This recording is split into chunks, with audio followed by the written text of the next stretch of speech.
Hello, and welcome to my first lecture with you in this course, Management of Public and Third Sector Organizations. My name is Hector Pagan. I am a lecturer here at the University of Tartu in the Schutte Institute of Political Studies. And I guess since this is my first time talking to you, I will introduce myself very briefly to you. I have been teaching here at the university for a very long time, maybe too long, about 14 years, mostly related to topics of public administration and public management. That is also my background. I studied public administration at New York University in the US, where I am from originally. My background since studies and in addition to teaching has been working closely with NGOs and public administration units or public agencies over the years. So I have, I guess, a lot of real-world experience that we will hopefully cover in this course. You will be hopefully observing and watching these videos, writing in your questions, and I will respond, and hopefully we will have as much of a dialogue as possible. So today I want to give a broad overview of the topic for this course. And so essentially what we will do today is talk about what is the public, what is considered the public sector, which maybe logically is a straightforward question, but actually when you start to get into the details, you realize that it's not as clear as it may appear at first. Then we'll talk about what is the third sector, which is this other main element of this course. And then we will talk about differences between both third sector and public sector in terms of how we manage organizations in both domains and how that differs from management in the private sector. And then we'll conclude with a discussion of how different conceptions of management in the public sector and in the third sector have evolved over time. So first, to discuss the first question, what is the public sector? What do we mean by the public sector? Usually if you ask a person a question, they would say it's government. It is the government that organizes our lives. And you would be correct. A more, let's say,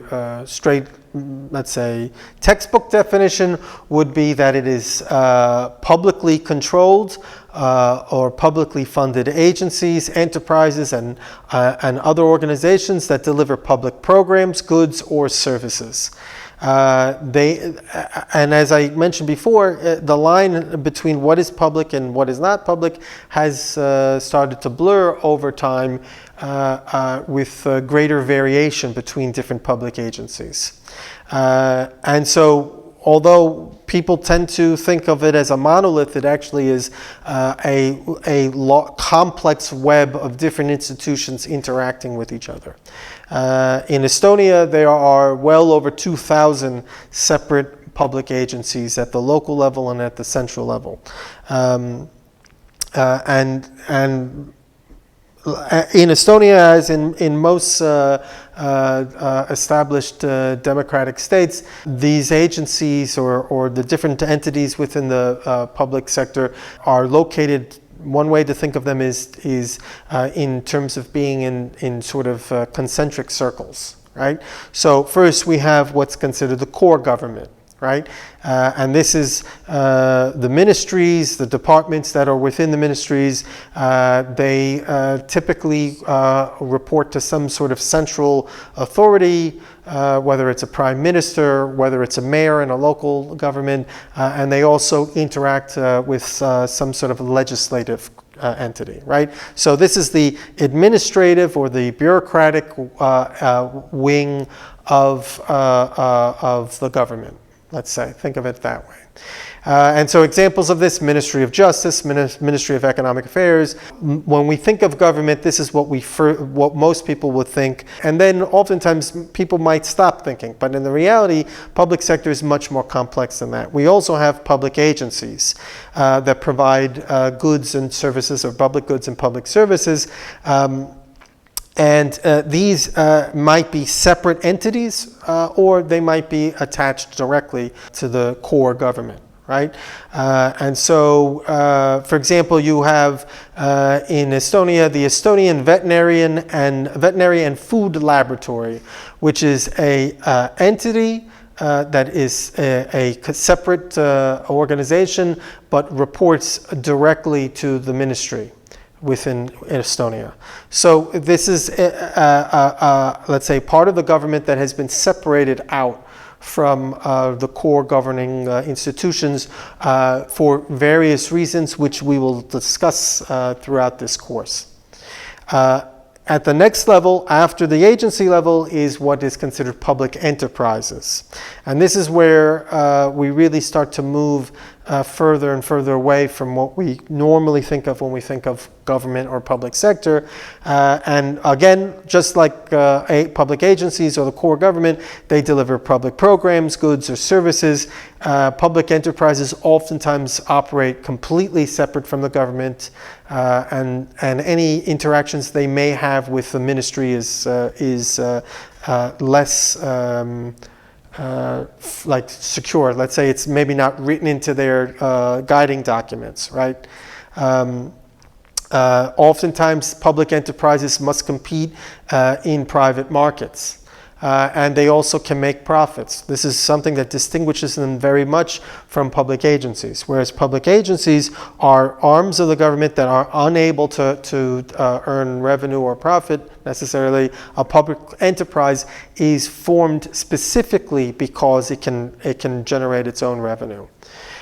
In most cases, government is the major shareholder of these public enterprises, and these enterprises may follow partially or very broadly various government acts or guidelines that are set for in the public sector.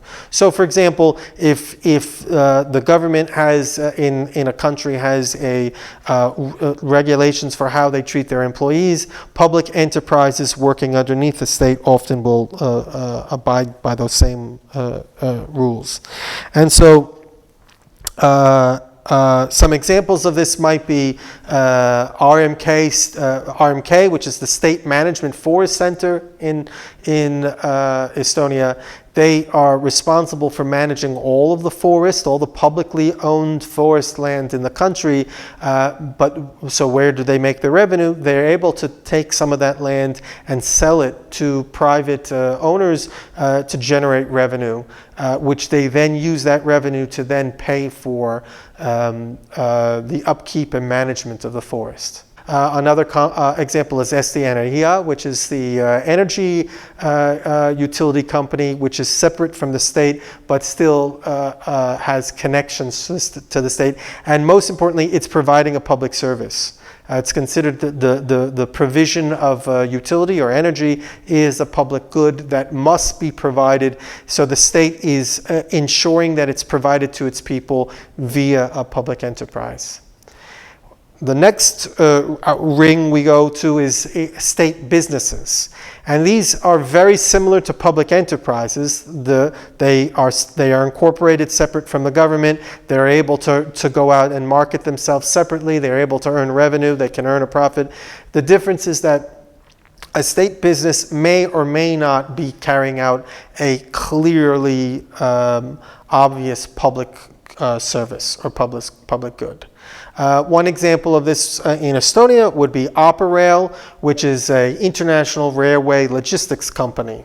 It's an Estonian state-owned company, but they don't just provide services in Estonia. They have clients all around the world. They have clients in Finland. They have clients in Japan, and they provide these services for a fee, consulting services that earns revenue for the company, which then some of that revenue then goes to benefit the state.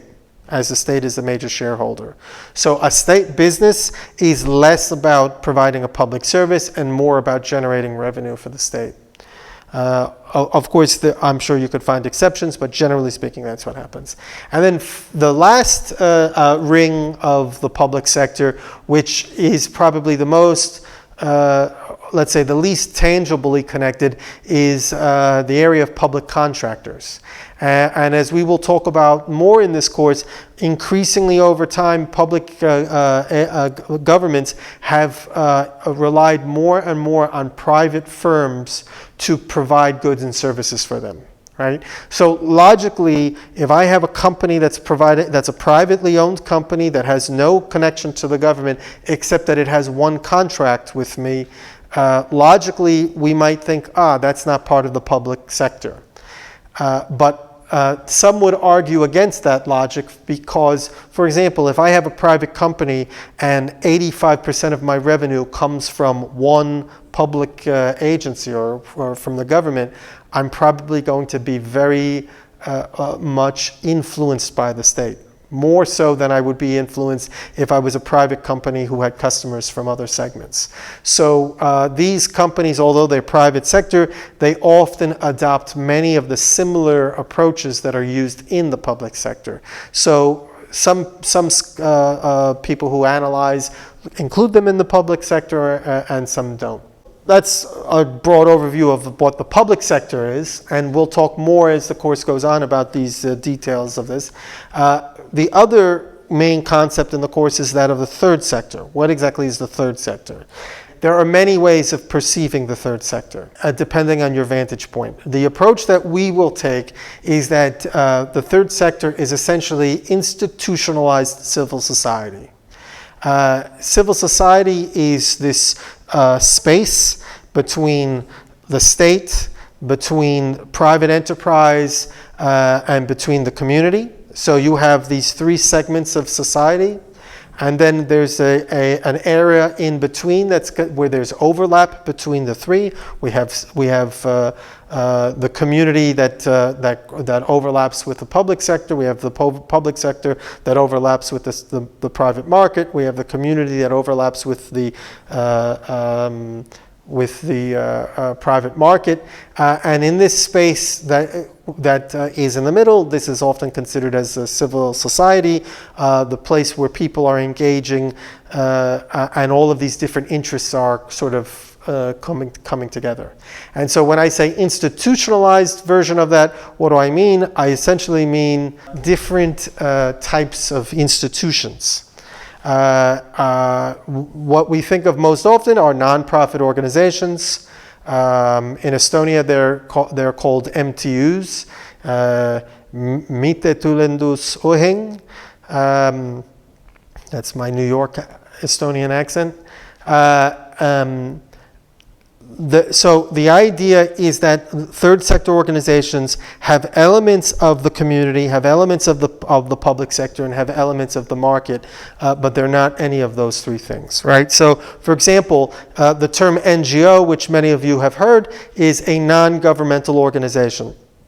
It's essentially an institution that we're saying is not of the state. It's separate from the state. But from that logic, McDonald's is an NGO, right? McDonald's is not a governmental organization. So why do we make a distinction between an NGO and McDonald's? Well, the distinction is that McDonald's is very clearly part of the market. McDonald's goal is to earn a profit. McDonald's goal is to generate revenue, and if they have shareholders, then benefit their shareholders or their owners. An NGO, on the other hand, does not have a have an interest of improving, generating profit, let's say, which is also one type of third sector organization, an NPO, a nonprofit organization. This is an organization that does not generate profit, right? Another example of a term that's used for a third sector organization is a CSO, a civil society organization, an organization representing the interests of the community.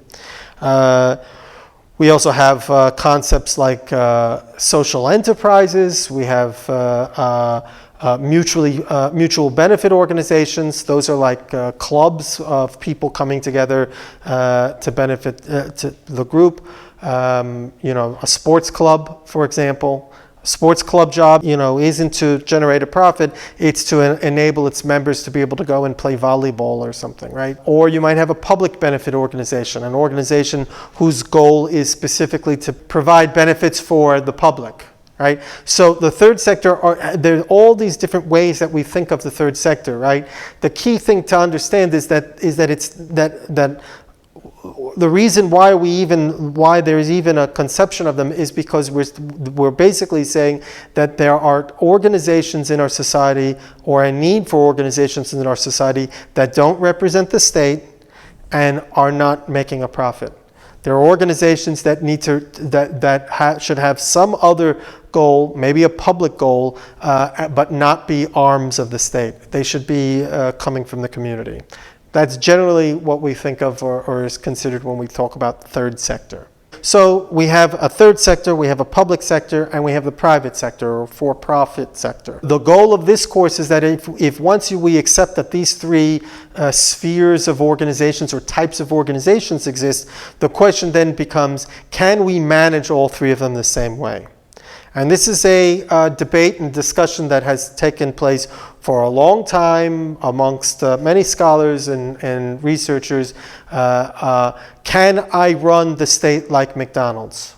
Would I want to run the state like McDonald's? Can I run this McDonald's like I would run the state? Would I want that to be the case? Should I run an NGO the same way? If the World Wildlife Fund, an NGO that's goal is to preserve natural resources and especially endangered species and animals. Should I run that like I should run McDonald's? If I say that, most people would say no, right? I should not run the government like McDonald's. Then the follow-up question is why? What exactly is the difference between these three types of organizations that would require us to manage them in a different way? And so one way to think of it is, who is the owners, right? In a private company, again, I keep using McDonald's just because I assume everyone knows McDonald's. The owners of McDonald's are who? Investors. Right? You have shareholders who own shares of stock in the company, and they are the owners of the company. When we talk about public sector, who are the owners of a governmental agency? Well, it's definitely not investors or shareholders, right? Typically, when we talk about the public sector, it's generally considered that citizens, or let's say, it's theorized that citizens are the owners. Right? That we if I work in the public agency, that I need to please my owners, which are the citizens. Right? So that changes the way that you work, right? It's a big difference between me having to please investors versus me having to please citizens, right? There are a million reasons for why this is different. I'll give just one right now. An investor has a very narrow goal, generally speaking, right? An investor invests in my company because they want to earn money. So I need to make sure that they get money. They may have other interests as well. They might want me to have equality in my hiring practices. They may care about the environment and want me to do better in the environment. But they very well may not care about any of those things. The thing that they care most about is their money. So that is it's a much more narrow relationship, let's say, or perspective. If the owners, though, are citizens, I need to at least consider pleasing lots of different people. I have to please people who receive my services. I have to please people who don't receive my services but might be affected by my services. I might need to please people who are not recipients of my service. They're not affected by my service, but they think they're affected by my service. So what would be an example of that? For example, providing services to immigrants coming into the country. There are lots of people who are not receiving those services. There are lots of people who are not necessarily directly affected by that, but they think they're directly affected by that. So they're citizens that I should at least on some level consider their interests. Maybe in the end I put them aside and I focus on other groups, focus on my customers or the actual immigrants I'm working with. But the point is that if I'm in the public sector, I need to think about that more broadly than if I'm working in the private sector, right? And so that leads very much to, and I kind of discussed it, the goals. What is the goals in the private market? A goal in the market is to earn profit. What is the goal in the public sector? Generally for public good. Third sector organizations fall somewhere in the middle. You might have third sector organizations that are trying to promote a public good, but you might have third sector organizations that are trying to produce revenue, even if they're not trying to produce profit. And we'll talk about this. It gets difficult in the real world. We see that the lines and the boxes we draw, we can find 500 exceptions to the rules. But generally speaking, this is the sort of the perception. In the private sector, flows of information tend to be more restrictive. I might want to keep private information about my business because I don't want my competitors to know about it, right? I develop a vaccine for COVID. I don't necessarily want to go and share that with every other pharmaceutical company because I can make a lot of money off of it selling it myself. So I would not want to share that.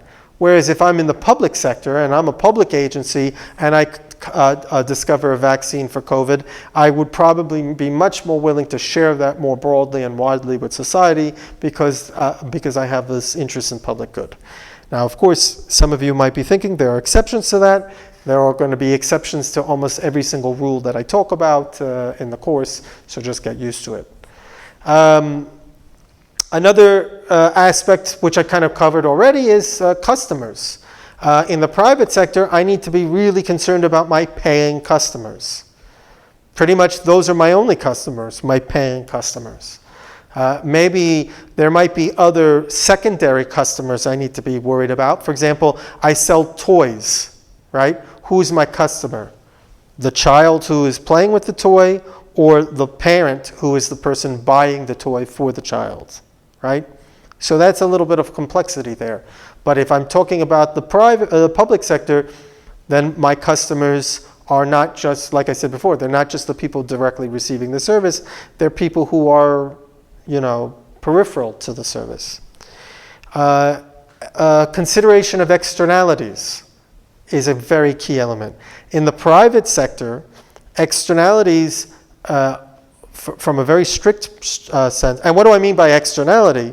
Something that is a result of my activity that is not directly within my value chain. So, for example, I am a factory that's located on a river. I dump my waste into the river and I pollute the river, right? A polluted river, less fish that people can eat, that's an externality of my company.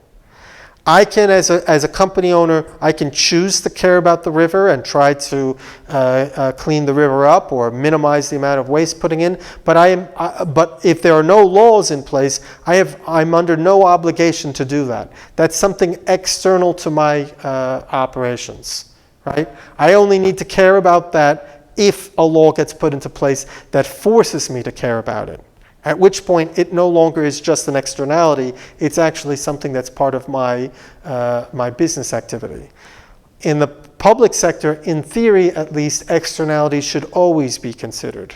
What is the impact of a decision by the state? What is the impact of building a building here? What is the impact of building a mall here?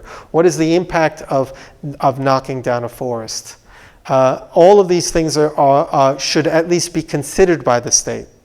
State still might make a decision one way or the other, but in an ideal scenario, public sector should always be thinking about externalities. Because again, our customers and our owners, they're not just the people paying us and the people who are getting money from us, it's actually the whole cross-section of society. So in addition to these, how we deal with the externalities, there are differences in terms of where we can get our revenue from and the legal constraints that wrap around us for public versus private sector entities, right? So generally speaking, the private sector has a very narrow set of places that it can get its revenue from, right? It sells a product or service and gets money from that, right? Again, that's an oversimplification because, for example, I can license something that I develop, and somebody pays me, and then they can use technology that I've developed, for example. But generally speaking, it's a very narrow set of revenue sources, whereas the public sector has a more broad set of. We can issue taxes, we can charge fees, we can charge money from our clients, we can, in some cases, we can sell assets. So it's a more diversified set of ways that revenue can be generated. But in the public sector, generally speaking, the legal constraints are much tighter. I have less flexibility, for example, managing my staff. A private manager, generally speaking, a manager in a private company has more flexibility, for example, to let go of staff than a manager in a public agency.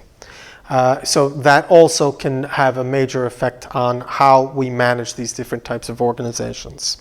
And to be very clear, in terms of addressing these topics in this course, most of the literature, most of the research, most of the thinking has been done on how does the public sector work and how does the private sector work. And when I say private sector, I mean for-profit firms.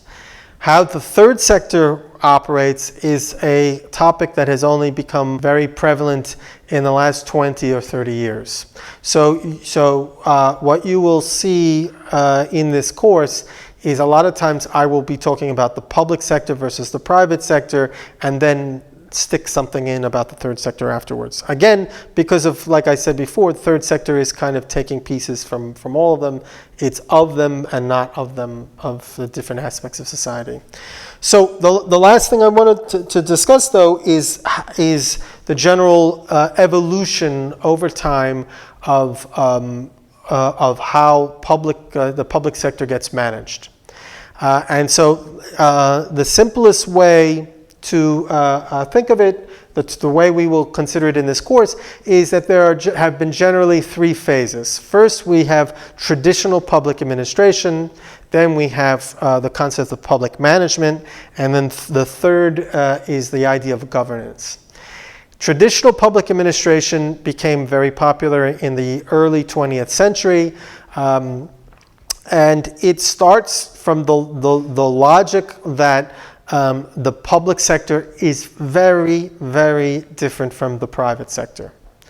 That the way that you run a public agency is radically different from the way you run a company. And there are lots of reasons for that. For example, fairness should be a much greater, a much more important goal in the public agency as opposed to a private company.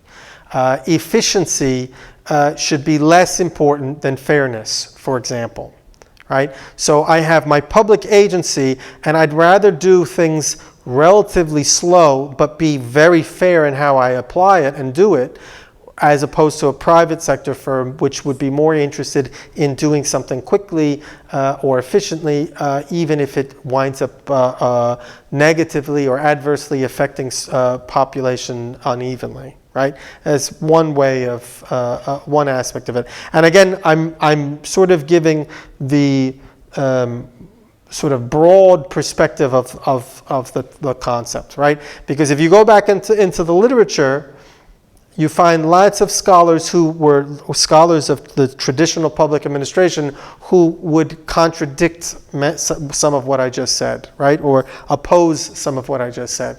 But generally speaking, that's the idea, that the state is here and the private sector is here, and the two should be kept separate from each other as much as possible. Public administrators need to be educated differently than private sector managers. That a person who goes into the public sector should basically spend most of their career working in the public sector, because they have to get really good at understanding how to operate within a bureaucratic system. And that bureaucratic system is very different from the private firm, right? That's the logic. So in the traditional approach, or in this traditional perspective, public administrators should try to be implementing policy as faithfully as possible, and that is more important than let's say, being efficient or effective. Let's say, maybe that's a little bit of a criticism, but like I said, it also ensures fairness. The second concept, public management, says that the public sector and the private sector, private for market, are not as far apart as we think. That they are actually very close to each other, and that the public sector should actually function much more like the private sector. So this idea of public management is often referred to by the term new public management. And essentially it can be boiled down to the idea that the public sector would operate better if it ran more like a company. That the government would work better if it was more like McDonald's, because it would be more efficient, because it would market itself better, it would save money, it would be able to incorporate new technologies more rapidly. It would be more nimble in adjusting to changes in the external environment, right? So this is the theorized perspective. New public management started to become very popular in certain countries, the US, Australia, the UK, in the late 1970s to the early 1980s. And since then, it has spread throughout the world. And today, every developed country in the world has elements of both a traditional bureaucratic administrative system and also changes based upon this new public management approach, right?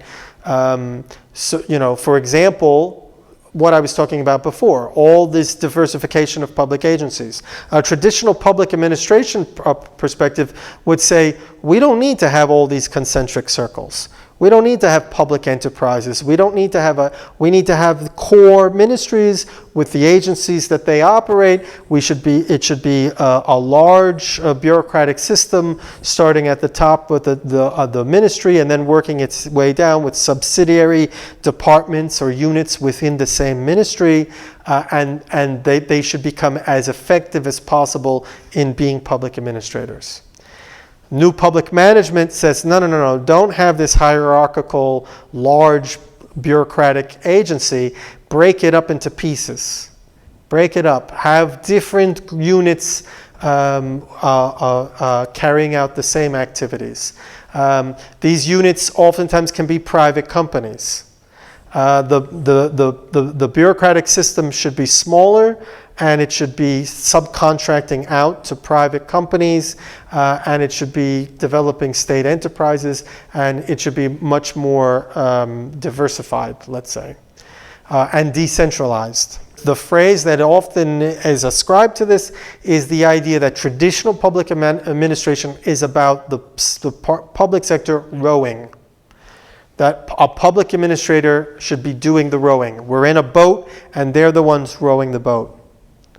And a new public management perspective is that the public administrator should not be rowing, they should be steering. They should, instead being the one who's rowing the boat, they should be the one sitting at the front of the boat and then telling others, private companies, separate agencies, telling them to row the boat and let them row. And there are lots of argumentations for why. It makes the government more efficient. It makes it better to advance technology. It helps stimulate the economy.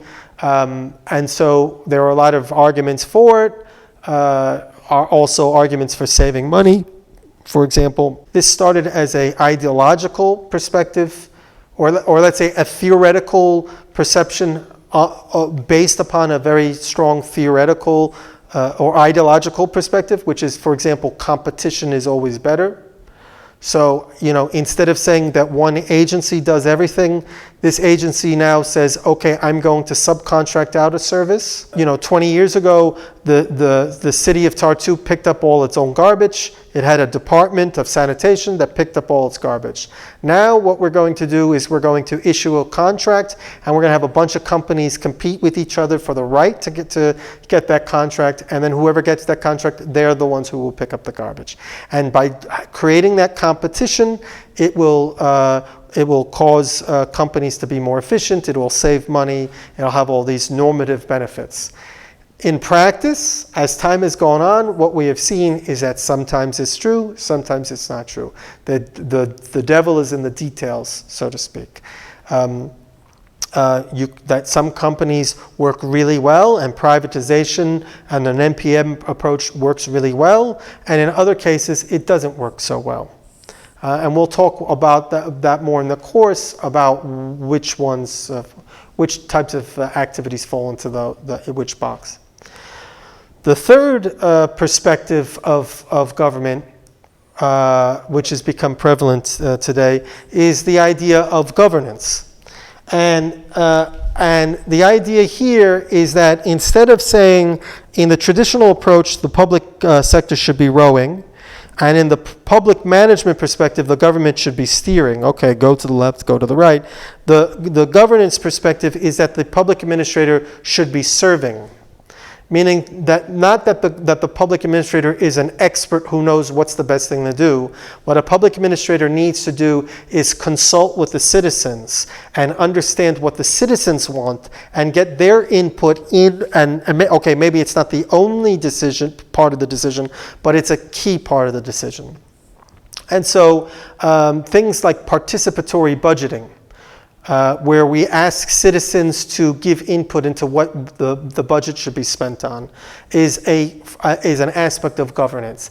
It's basically saying that the state should not be making all the decisions on its own, that the state should be consulting the citizenry as much as possible. Referendum should be used more often. Referenda, having citizens suggest policy should be more available. Greater levels of transparency. Open city council meetings where citizens can come and speak about issues and say when they like something and say when they don't like something. Public comment. So if we're going to go and tear down knock down a forest to build a new development, first we would go and get citizens to give us input into this before making that decision. So a governance perspective doesn't replace either of the two, but it just sort of modifies it. And the governance perspective is, which has become more increasingly popular since the 90s and the turn of the century. This is where, I would say both the new public management and governance perspectives, they both create a very big space for the third sector. Because again, under the traditional view, government does everything. I have one ministry or one large ministry with lots of different agencies, and we do everything ourselves. In the new public management perspective, we break that up and we start subcontracting out. We subcontract to private companies, but we could also subcontract to NGOs. We could subcontract to third sector organizations. In the governance perspective, it says Okay, whether you do the subcontracting or not, that's sort of a separate thing. What we're saying is that even in making the decisions to subcontract, in making the decisions on what to do, you should be consulting the citizens. In some communities, that's relatively easy. If we're talking about a village of 300 people, that's relatively easy to do. But if we're talking about larger and larger administrative units, it becomes more difficult to get citizen input. And so that is one of the key roles that third sector organizations have played over time, which is they aggregate together citizen ideas. They advocacy organizations that represent certain interest groups, groups that represent animal welfare, groups that represent the welfare of children, groups that represent the disabled, groups that represent other types of minorities. These environmental organizations, these organizations all, in theory at least, have a connection to the citizens, and through that by having that connection, they are sort of can serve as a middleman or a conduit between the state and the citizen. And so as time has gone on, as theories about public administration have evolved over time, management techniques used in the private sector have become more relevant, and the third sector in general has become more relevant. So what we will be doing in this course is examining different pieces of all of these different theories and how this plays out in modern governing structures in society. Thank you, and see you next time.